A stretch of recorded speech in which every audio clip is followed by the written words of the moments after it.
The only thing I dislike is, well, I guess not in Injustice, because it kind of makes sense, the story mode. I feel like, I don't know, the whole cinematic story mode stuff doesn't do it for me, because you're barely playing the game anymore. Like, I don't know, I prefer playing more and then like supplementing with cutscenes, but the story mode in Mortal Kombat and in Injustice, it's so much cutscenes and then like a couple of battles in between. It's actually, I don't know, I'm not sure if I'm a big fan of it. Like, it looks cool, but I don't know if that's the way all fighting games should go. Fighting games should go free to play without story mode. I kind of agree. I mean, I'm not opposed to story mode, but to me, the story mode for a fighting game, does it even have to be the fighting game? Like, I kind of liked Tekken 6, the scenario mode or whatever it was called. Basically Tekken Force, right? I kind of like that as a story mode. If I want to play the fighting stuff, I'll play the actual modes that are for fighting. I don't know. It's a complicated topic, right? Because, you know, story mode these days, it's like, hey, this is where you should start, right? If you're gonna make it not the fighting game, that's kind of whack in a way as well, right? I don't know what they should do. Beat 'em up mode is the best story mode. I mean, it's fun though, right? Because that's the thing, right? Like, I don't know. Like, story modes are always gonna be, or at least these days, right? If you get a story mode for a fighting game, you're gonna get something like, you know, it's like 90% cutscenes and then you get some matches because that's what the game is and you have to do it.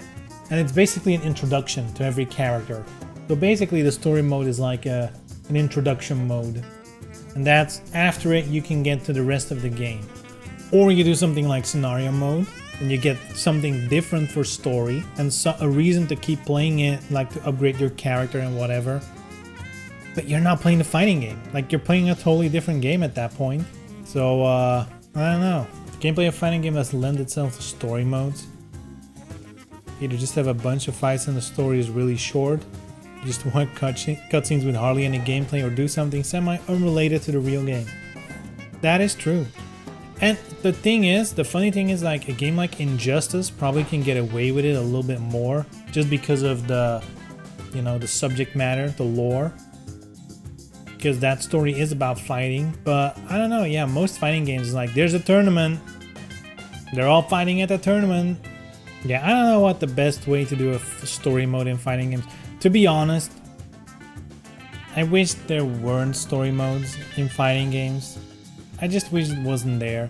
Because, I mean, I've said this before, right? I feel like back in the day, when fighting games didn't have a story mode, they would put way much time and effort into making a character interesting through their fighting style, through their intros, outros, whatever, right?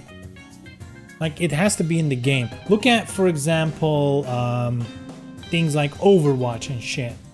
There's not a story mode in that game as far as I know, but they put in the effort.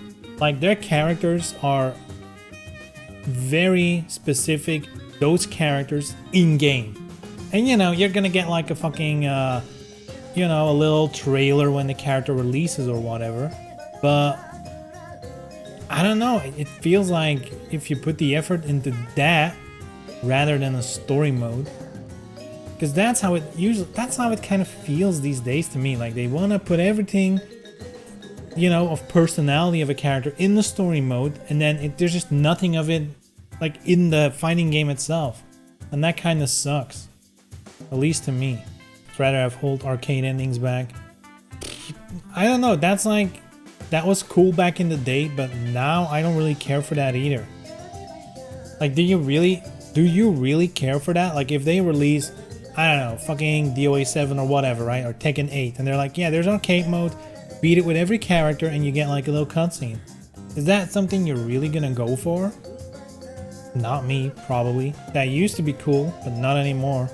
Unless there's something else to the arcade mode, like if there's other unlocks, like costumes and shit, I'd be down. But only for like a ending cutscene, I don't know. I don't think I'd be into it anymore. Problem is we need casual content, but casual content doesn't have to be a long cutscene that's called story mode, right? I mean, you can do shit like the towers in this game or whatever. Like, as long as there's some kind of progression, I think that's the most important part. Even if it is a fighting game, there has to be some form of progression when playing single player. Be it unlocking costumes or unlocking stats in this, like for the tower shit.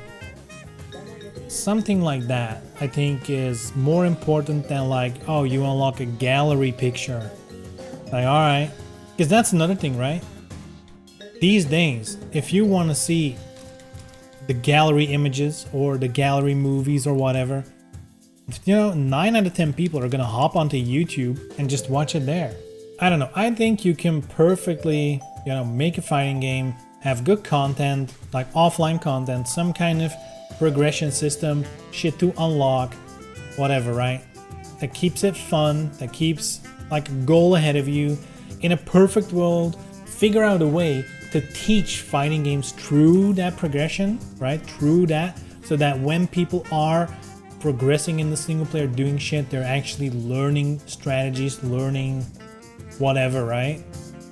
That would be the ultimate fighting game. Doesn't need story mode or anything like that, in my opinion.